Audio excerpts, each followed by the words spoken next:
Hi, I want to talk to you all today about having a writing routine. Okay, so some of you may already do this. You might have a certain time where you write every day. You might do it very religiously. You might be very prolific in your writing.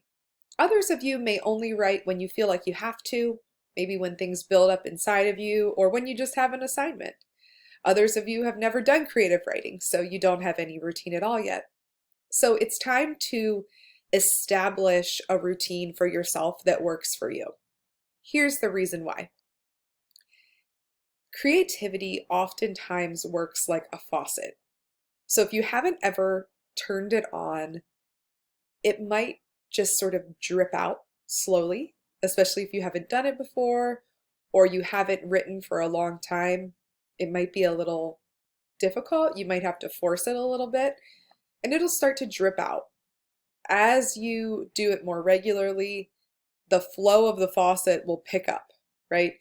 Um, in my experience, when I have not had a routine, I get sort of these random thoughts that I have to write down from time to time. When I write regularly, I have ideas coming to me constantly for things to write. And I feel like I'm living my best life at that time because creativity is so important to our well-being. So I feel like my life is more fun when I'm writing regularly. So that's the why of it. Why do you want to have a writing routine? It helps you to write more and to get more stuff out. It helps you to have more free flowing ideas so that ideas come more quickly.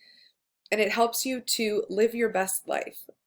Creativity, like I said, is so important to feeling good, being happy, expressing ourselves, and finding our voice in this world, right? Finding our authentic voice in writing and sharing it with others potentially. So, in order to make a routine, one of the easiest ways to do it is set a time to write every day.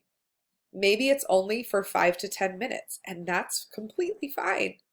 But if you make it an intention to do that every day, I think you'll be astounded by what happens to your writing and what happens to you as a part of that process. If that's just too much for you, you can't do it every day, you want to have certain days through the week that you do it. I would say a minimum of 3 days for writing each week so that you can get the most out of it. But you have to set that schedule and be very disciplined about it. Sometimes artists aren't that disciplined in a lot of areas, but we have to be disciplined about our art, right? Because it's so important. So, having that discipline in our schedule in order to create and giving ourselves space for that could be the most important thing that you learn this semester. I hope you will all give it a try and that you will email me and let me know how it goes. Have a good day.